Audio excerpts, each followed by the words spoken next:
ఐటీలో ఎంట్రీ కావాలా? Trainee software engineer గా అజా కోడింగ్ ట్యూటర్ లో 2 వీక్స్ ట్రయల్ పీరియడ్ లో వెంటనే చేరండి. Hi hello welcome to Suman TV. నేను మీ రోషన్. ప్రజెంట్ నాతో ఉన్న గెస్ట్ గురించి చెప్పాలి అంటే కరెక్ట్గా 20 సంవత్సరాల క్రితం ఒక సాంగ్తో ఇండస్ట్రీని షేక్ చేసిన ఒక సింగర్ అని చెప్పుకోవచ్చు.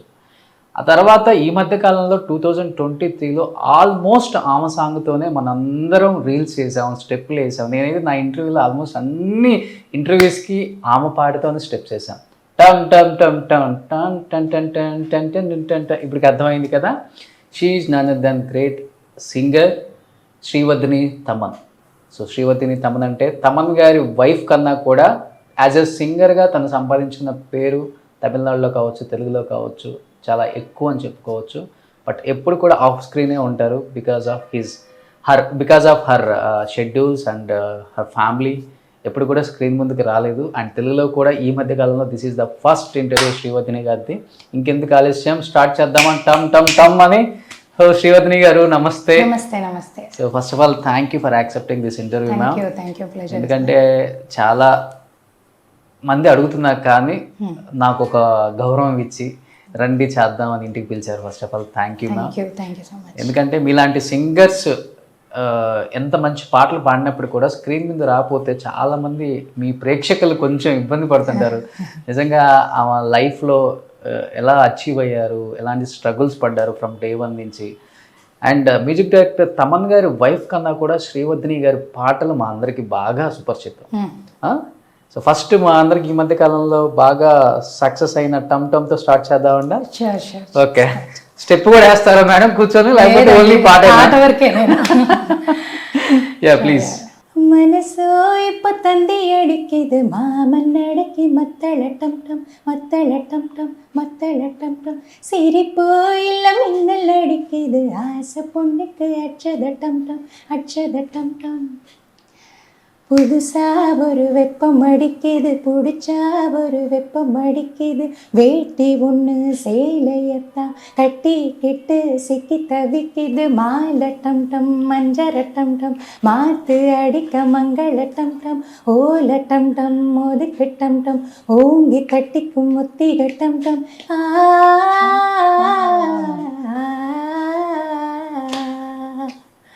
Super madam. First of all ఎలా అనిపించింది? 2023 శ్రీవర్ధిని గారి ఇయర్ అని చెప్పుకోవచ్చు. ఆల్మోస్ట్ ఈ పాటతో ఎక్కడ చూసినా కానీ రీల్స్, షార్ట్స్, ఏ ఇంటర్వ్యూలో చూసినా కానీ, ఏ గెస్ట్ చూసినా కానీ, ఏ ఆర్టిస్ట్ చూసినా షార్ట్ దొరికితే చాలు షూట్ గ్యాప్లో కూడా ఇదే పాటకి స్టెప్స్ వేసి రీల్ పెట్టేస్తారు. ఎలా అనిపించింది అవన్నీ చూసినప్పుడు? ఫస్ట్ ఆఫ్ ఆల్ చాలా కొంచెం సర్ప్రైజింగే నాకు, బికాజ్ పాడేటప్పుడు నాకు అంత తెలియదు హిట్ అవుతుందని. బట్ మా తమన్ సార్ చెప్పారు, ఇది డెఫినెట్గా హిట్ సాంగ్, నువ్వే నాకు పేమెంట్ ఇవ్వాలి అని చెప్పారు ఆయన. సో అప్పుడు నాకు తెలియలేదు. మేబీ మ్యూజిక్ డైరెక్టర్స్ వ్యూ అలా ఉంటుంది, వాళ్ళకి తెలుస్తుంది ఏది హిట్ అవుతుంది అని. So I'm very very happy. But ఇంతమంది రీల్స్ వేశారు, కొన్ని కోట్లలో ఆ రీల్స్ చూసాం. బట్ తమన్ గారు మీరు ఎప్పుడైనా కానీ ఇంత సక్సెస్ అవుతుంది ఈ పాట ముందే అనుకున్నారు కదా? కనీసం సక్సెస్ అయ్యాక మీ ఇద్దరు రీల్స్ చేశారు? లేదండి, పాట వరకే నాకు. ఓకే, రీల్స్ పెద్ద పాడి పెడతానేమో కానీ మేబీ డాన్స్ ఎప్పుడూ చేయలే. బట్ తమన్ గారు మ్యూజిక్ డైరెక్షన్ తో పాటు పాట డాన్స్ కూడా బాగా వేస్తారు కదా? ఆయన హీరో ఎప్పుడు అడగలేదా? లేదు, ఆయన బాయ్స్ లో ఫస్ట్ హీరోనే కదా. అవును, ఆ తర్వాతే కదా. బట్ ఎప్పుడు కూడా ఆన్ స్క్రీన్ కొంచెం తక్కువ కదా మేడం కనిపించడం కానీ. అంటే సార్కి ఇష్టం ఉండదా, లేకపోతే మీకు ఇష్టం ఉండదా? అలా ఏం లేదు సార్, ఆయన అది అలా వెళ్ళకూడదు అవేమీ ఎప్పుడూ లేదు. నాకు జనరల్గా నేను ఇప్పుడు సోషల్ మీడియా వచ్చిన తర్వాత కదా మేము ఏంటని తెలుస్తోంది. ముందు జనరల్గా ఒక 20 years బ్యాక్ నేను పాడిన పాటలు జనరల్గా ఎవరికి మేబీ శ్రీవర్ధిని అని ఒక సింగర్ ఉన్నారని తెలుస్తుంది, బట్ నేనే శ్రీవర్ధిని అని తెలియకపోవచ్చు. ఓకే, సో ఇప్పుడు సోషల్ మీడియా కొంచెం ఎక్కువ ఉంది కాబట్టి మేబీ ఇప్పుడు మీరు చెప్పినట్టు 2023 వర్ధిని గారి ఇయర్ అలా అంటే అని అనుకునే కంటే నేను యాక్టివ్గా ఇప్పుడు కొంచెం సోషల్ మీడియాలో ఉండొచ్చు మేబీ. ఓకే, దానివల్ల తెలియచ్చు అంతే. సూపర్. సో 20 years బ్యాక్ అంటే student number 1 first movie Keeravani గారిది.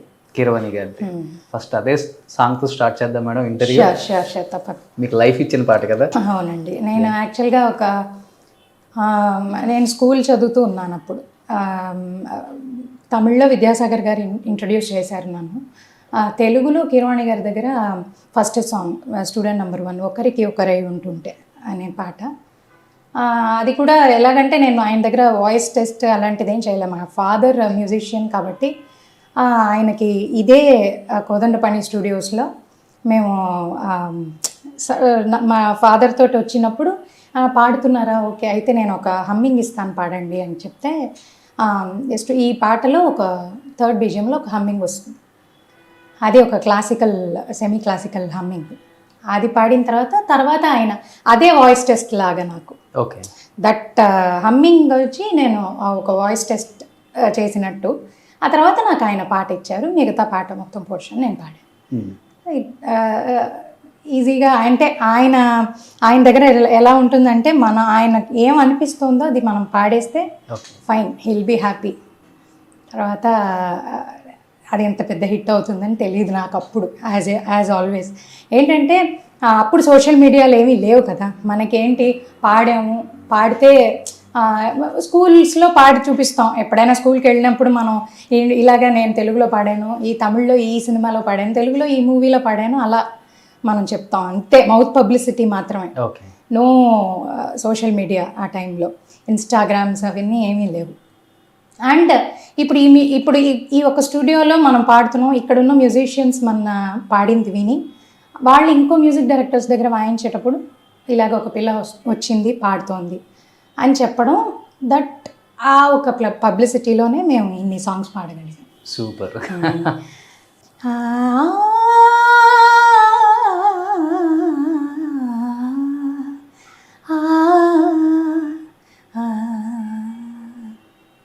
ఓ మనోహరి చెలి సఖి, ఓ స్వయంవర దొరా సఖా, మనసు నీదని మనవి సేయనా సఖి, బ్రతుకు నీదని ప్రతినబోననా సఖా, నిన్ను చూడలేని నిమిషమైన నిలువజాలనే సఖీ సఖీ, నీ చెలిమి లేని క్షణములోన జగతిని జీవింపజాలను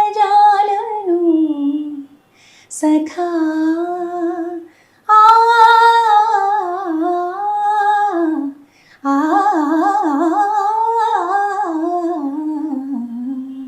సూపర్ సూపర్ డూపర్ హిట్ ఆ సాంగ్ అసలుకి. స్టూడెంట్ నెంబర్ 1 ఒకరికి ఒకరే ఉంటుంటే great song. But first time music director Keeravani గారితో వర్క్ చేస్తున్నారు అనే ఎక్సైట్మెంట్ కన్నా కూడా భయం ఎక్కువ ఉంటుంది అందరికి కూడా. అప్పటికే ఆయన ఇలా ఉన్నారు, అది కూడా మీకు ఫస్ట్ సాంగ్.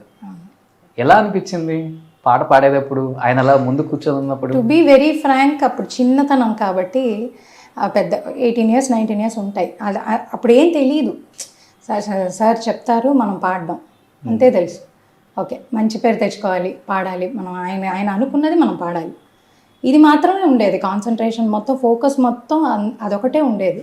ఇది పాట మనకి ఏదో దేవుడి దయ వల్ల కొంచెం ఏదో క్లాసికల్ తెలుసు కాబట్టి ఈ పాట ఎస్పెషలీ కొంచెం ఎవరో సింగర్ ముందు పాడేసిన సాంగ్ అది. ఆయనకి కొంచెం ఏదో ఆయనకి ఇంకా మార్చాలి అన్న వల్ల నేను పాడాను ఆ పాట. నేను పాడిన తర్వాత he was happy. That it self is okay, మనం ఆయన ఎక్స్పెక్టేషన్స్ తగ్గట్టు మనం పాడాం. నాది ఇంకా మీరు ఇంకా క్లియర్గా వింటే తెలుస్తుంది. ఇంకా నాకు అంత ఓవర్ మెచ్యూర్డ్గా ఉండదు వాయిస్, చాలా చిన్న కొంచెం చైల్డిష్ వాయిస్ ఉంటుంది అందులో. But I was happy. ఏంటంటే ఇలాగ పెద్ద మ్యూజిక్ డైరెక్టర్, మనం ఆయన పాటలన్నీ విని విని పెరిగిన వాళ్ళు, ఆయన దగ్గర ఫస్ట్ సాంగ్ దొరికిందంటే సంథింగ్ బ్లెస్డ్ అంతే. మేడం మీరు మాట్లాడినా కానీ అంత బేస్ ఎక్కువగా ఉంది. చాలా మంది సింగర్స్ మాట్లాడేటప్పుడు చాలా సున్నితంగా మాట్లాడతారు, పాడేటప్పుడు అన్ని వేరియేషన్ చూపించారు. ఎందుకంటే వాయిస్ పోయిద్దని కొంతమంది చిన్నగా మాట్లాడటం ఇవన్నీ అలవాటేమో, మేబీ వీ డోంట్ నో. అంటే మీరు ఫస్ట్ నుంచి ఇలానా మాట అయినా పాట అయినా ఒకటే బేస్ చెప్పారు ఎవరైనా? కీరవాణి గారే నాతో చెప్పారు ఫస్ట్. ఎప్పుడు నువ్వు మాట్లాడేటప్పుడు కంప్లీట్గా బేస్ ఎక్కువగా ఉంది, నువ్వు ఎలా పాడతావు నువ్వు అని అడిగారు. ఓకే. బట్ పాట విన్న తర్వాత పాడిన తర్వాత okay maybe my nature of ఇది అలా ఉండొచ్చు. చిన్నప్పటి నుంచి అంతే. కొంచెం గడిచా అదే లేదండి, వాయిస్ని బట్టి ఏమీ చెప్పలేదు. జస్ట్ వై చేయలేమంటారా? సూపర్. బట్ ఇంకా పాట తర్వాత వెనక్కి తిరిగి చూసుకుని లేదు కదా మేడం కెరీర్లో? అంటే నేను సైమల్టేనియస్లీ పెళ్ళి అయిందాక చాలా బిజీగా ఉన్నారు. బిజీగానే ఉన్నా, తమిళ్ అండ్ తెలుగు పాడుతూనే ఉన్నా. విద్యాసాగర్ గారికి, యువన్ శంకర్ రాజా గారు, మణిశర్మ గారు తెలుగులో, మణిశర్మ గారు, కీరవాణి గారు, పట్నాయక్ గారికి అందరికీ పాడాను ఆల్మోస్ట్. ఎలా అంటే 12th ఫినిష్ అయ్యే టైము అప్పుడు ఎంత బిజీ అంటే వద్దులే కాలేజ్ వెళ్తే ఇటొక్కాలు వేసి ఇది వద్దు, మనం కంప్లీట్గా దీంట్లో ఫోకస్ చేద్దాం. సో నేను డిస్టెన్స్ ఎడ్యుకేషన్లోనే బీబీఏ ఫినిష్ చేశాను, కాలేజ్కి వెళ్ళకుండా. సో అంత కొంచెం దీని మీద ఫోకస్ చేశాను అప్పుడు. సో అంత కొంచెం అంటే ఎవ్రీడే స్కూల్ నుంచి రాగానే రికార్డింగ్ ఏదో ఒక రికార్డింగ్ ఉండేది. మణిశర్మ గారి స్టూడియోలో ఆల్మోస్ట్ ఎవ్రీడే వర్క్ ఉండేది.